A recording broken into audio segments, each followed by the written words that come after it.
जय हिंद दोस्तों, हमारे YouTube चैनल पे आप लोगों का स्वागत है। तो दोस्तों आज की इस वीडियो में मैं आपके लिए लेकर आया हूँ पंचायती राज से रिलेटेड बहुत ही महत्वपूर्ण क्वेश्चन आंसर, जो कि किसी भी एग्जाम के लिए बहुत ही महत्वपूर्ण साबित हो सकते हैं।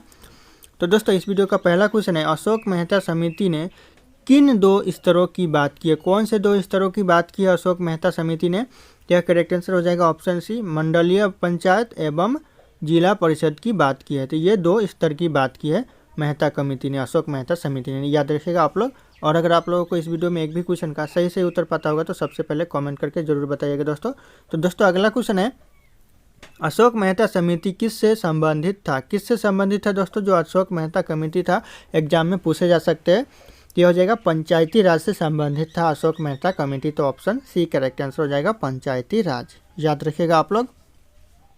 अगला क्वेश्चन है दोस्तों, 1977 में पंचायती राज व्यवस्था की समीक्षा के लिए गठित समिति की अध्यक्षता किसने की? दोस्तों जो 1977 में जो एक समीक्षा के लिए जो गठित समिति था उसकी अध्यक्षता किसने किया था?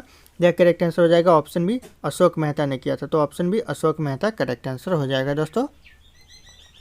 अगला क्वेश्चन दोस्तों, पंचायती राज संस्थाओं के निरंतर स्तर कौन है? दोस्तों निरंतर स्तर पर है वह कौन है? तो यह हो जाएगा ग्राम सभा और पंचायत निरंतर स्तर पर है। तो ऑप्शन ए करेक्ट आंसर हो जाएगा। अगला क्वेश्चन है दोस्तों, पंचायती राज संस्थाओं के उच्चतम स्तर पर कौन है? उच्चतम स्तर मतलब ऊंचे स्तर पर कौन सा है? तो यह हो जाएगा इसमें से ऑप्शन डी हो जाएगा, इनमें से कोई नहीं। तो ऑप्शन डी इनमें से कोई नहीं है, करेक्ट आंसर हो जाएगा। अगला क्वेश्चन है दोस्तों, पंचायती राज की आधारशिला है। आधारशिला क्या है दोस्तों पंचायती राज की? तो यह करेक्ट आंसर हो जाएगा ग्राम सभा पंचायती राज की आधारशिला है। तो ऑप्शन ए करेक्ट आंसर हो जाएगा दोस्तों। अगला क्वेश्चन है, पंचायत समिति का मुख्य निष्पादक होता है। कौन होता है दोस्तों मुख्य निष्पादक पंचायत समिति का? तो यह करेक्ट आंसर हो जाएगा ऑप्शन डी हो जाएगा, खंड विकास पदाधिकारी, जो कि पंचायत समिति का मुख्य निष्पादक होता है। याद रखिएगा बहुत ही इंपॉर्टेंट होगा, ऑप्शन डी करेक्ट आंसर होगा।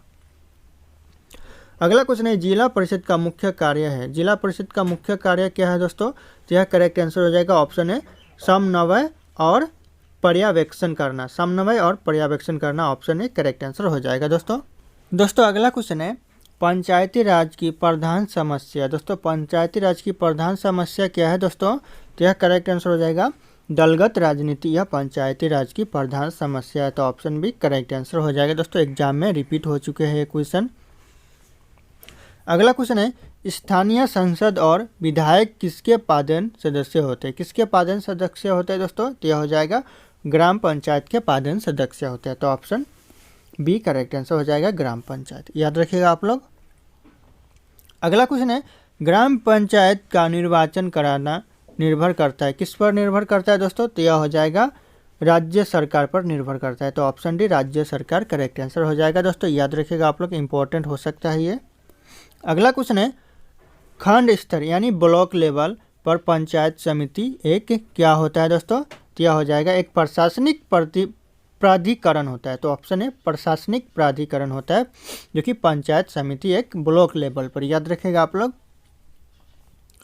अगला क्वेश्चन है, सामान्य पंचायत समिति में कितने प्रकार के सदस्य होते हैं? पंचायत समिति में दोस्तों जो कितने प्रकार के सदस्य होते हैं? तो यह हो जाएगा उपयुक्त सभी होते हैं, यानी कि पादेन सदस्य भी होते हैं, सहयोगी सदस्य भी होते हैं, सहयोजित सदस्य भी होते हैं। तो ऑप्शन ए बी सी तीनों प्रकार के सदस्य होते हैं। तो इसलिए ऑप्शन डी करेक्ट आंसर हो जाएगा। अगला क्वेश्चन है दोस्तों, पंचायत राज सम्मिलित है। पंचायत राज सम्मिलित है, किसमें सम्मिलित है दोस्तों? तो यह हो जाएगा राज्य सूची में सम्मिलित है। तो ऑप्शन बी राज्य सूची करेक्ट आंसर हो जाएगा। अगला क्वेश्चन है दोस्तों, पंचायतों के द्वारा कौन सा वसूल जाता है? कौन सा कर वसूला जाता है दोस्तों पंचायतों के द्वारा? बहुत ही महत्वपूर्ण क्वेश्चन है दोस्तों। तो यह हो जाएगा स्थानीय मेलों पर कर वसूला जाता है। तो ऑप्शन है स्थानीय मेलों पर कर वसूला जाता है, याद रखिएगा आप लोग।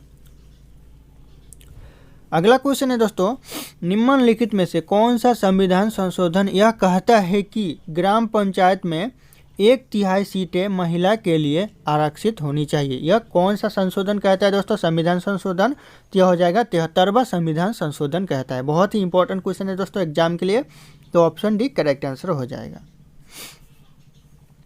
अगला क्वेश्चन है पंचायत स्तर पर राज्य सरकार का प्रतिनिधित्व कौन करता है? कौन करता है दोस्तों राज्य सरकार का पंचायत स्तर पर? तो यह हो जाएगा करेक्ट आंसर पंचायत सेवक करता है। ऑप्शन है पंचायत सेवक करेक्ट आंसर हो जाएगा, बहुत ही इंपॉर्टेंट हो सकता है ये। अगला क्वेश्चन है निम्नलिखित में से कौन पंचायती राज के 3 स्तरीय व्यवस्था के अंतर्गत नहीं है? कौन नहीं है दोस्तों? तो यह करेक्ट आंसर हो जाएगा ऑप्शन डी तहसील स्तर, जो कि 3 स्तरीय नहीं है पंचायती राज के। तो ऑप्शन डी याद रखिएगा आप लोग।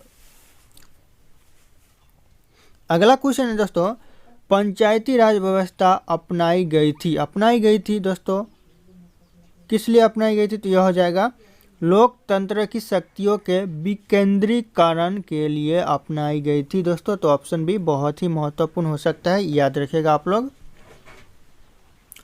अगला क्वेश्चन दोस्तों पंचायत चुनाव के लिए उम्मीदवारों की न्यूनतम आयु कितनी होनी चाहिए? बहुत ही महत्वपूर्ण क्वेश्चन है दोस्तों।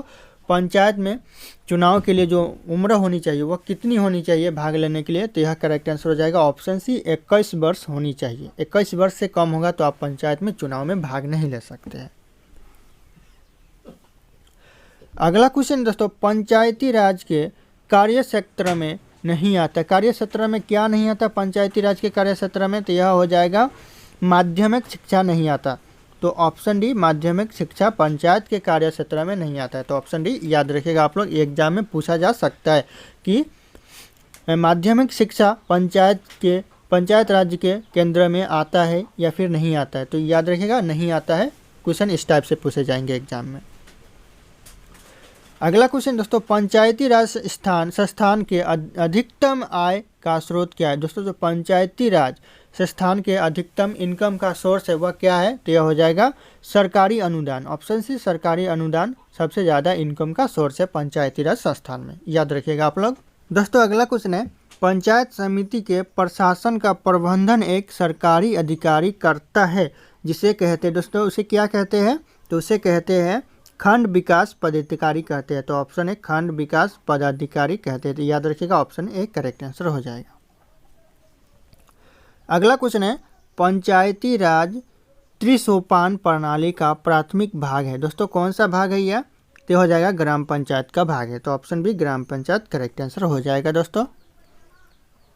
अगला क्वेश्चन है बलवंत राय मेहता समिति का गठन किस वर्ष किया गया? कौन से वर्ष किया गया बलवंत राय मेहता समिति का गठन? तो यह हो जाएगा 1957 में किया गया। तो ऑप्शन डी 1957 करेक्ट आंसर हो जाएगा दोस्तों। अगला क्वेश्चन है पंचायत समिति के सदस्य है दोस्तों, कौन सा है पंचायत समिति के सदस्य? तो यह हो जाएगा करेक्ट आंसर ऑप्शन सी ग्राम पंचायत के सदस्यों द्वारा अप्रत्यक्ष रूप से निर्वाचित किए जाते हैं वह पंचायत समिति के सदस्य होते हैं। तो याद रखिएगा ऑप्शन सी हो जाएगा, बहुत ही महत्वपूर्ण हो सकता है।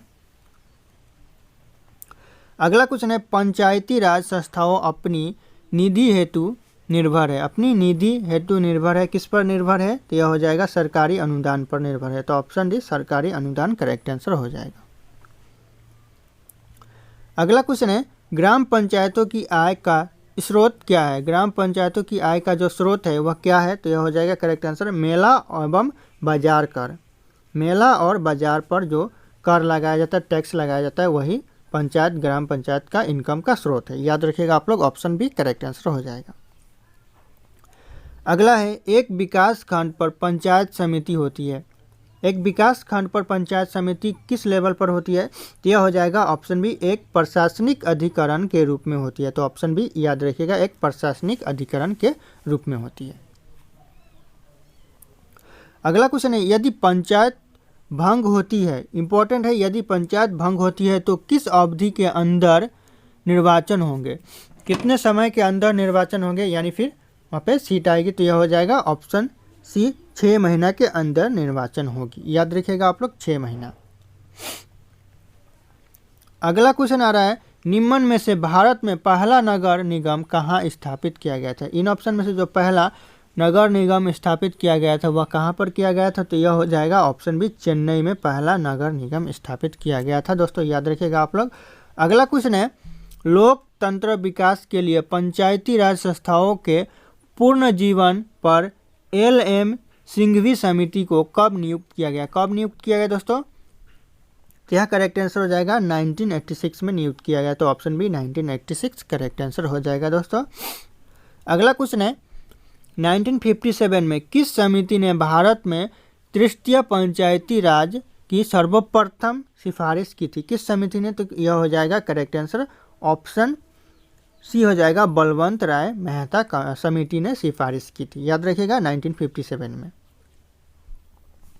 अगला क्वेश्चन है वर्तमान ग्रामीण स्वशासन की संरचनाएं निम्न में से किसकी अनुशंसा पर की गई? किसकी अनुशंसा पर की गई दोस्तों? तो यह हो जाएगा बलवंत राय मेहता समिति की अनुशंसा पर की गई, तो ऑप्शन है बलवंत राय करेक्ट आंसर हो जाएगा दोस्तों, याद रखिएगा, बहुत ही इंपॉर्टेंट हो सकता है ये।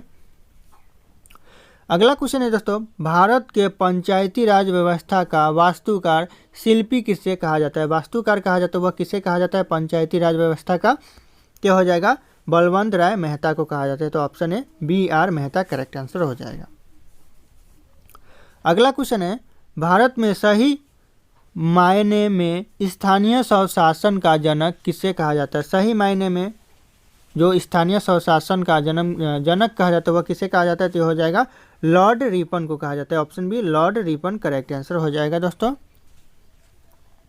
अगला क्वेश्चन है भारत में प्रत्यक्ष लोकतंत्र का उदाहरण क्या है? प्रत्यक्ष लोकतंत्र का उदाहरण है भारत में, तो वह हो जाएगा करेक्ट आंसर ग्राम सभा, ऑप्शन डी ग्राम सभा करेक्ट आंसर हो जाएगा।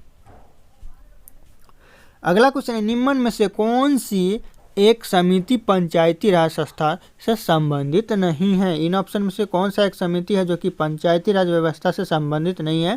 तो दोस्तों यहाँ पे ध्यान दीजिएगा, LM सिंघवी समिति ये भी पंचायती राज से संबंधित है, अशोक मेहता कमेटी ये भी पंचायती राज से संबंधित है, बलवंत राय मेहता ये भी पंचायती राज से संबंधित है। तो इसमें होगा PVN राव समिति जो कि ये पंचायती राज व्यवस्था से संबंधित नहीं है, तो इसमें से ऑप्शन ए करेक्ट आंसर हो जाएगा, याद रखिएगा आप लोग। अगला क्वेश्चन है ग्राम पंचायतों की आय का साधन निम्नलिखित में से कौन सा? इन ऑप्शन में से जो ग्राम पंचायत का जो इनकम होता है वह किस पर आधारित है? तो यह हो जाएगा कृषि आय पर कर, यानी जो कृषि पर जो टैक्स लगाया जाता है उस पर ग्राम पंचायतों की आय का प्रदान, याद रखिएगा, यह इंपॉर्टेंट ऑप्शन ए हो जाएगा। अगला क्वेश्चन है दोस्तों निम्नलिखित में से क्या प्रत्यक्ष लोकतंत्र का उदाहरण है? कौन सा प्रत्यक्ष लोकतंत्र का उदाहरण है इन ऑप्शन में से? तो हो जाएगा ग्राम पंचायत, ऑप्शन डी ग्राम पंचायत उदाहरण है, याद रखिएगा आप लोग। अगला क्वेश्चन है दोस्तों ग्राम पंचायत के निर्वाचन प्रतिनिधियों का कार्यकाल कितना होता है? कितना होता है दोस्तों? तो इस क्वेश्चन का सही उत्तर आप लोगों को कमेंट करके बताना है, ऑप्शन यहाँ पे शो कर रहे हैं, और फिर मिलते हैं अगले वीडियो में।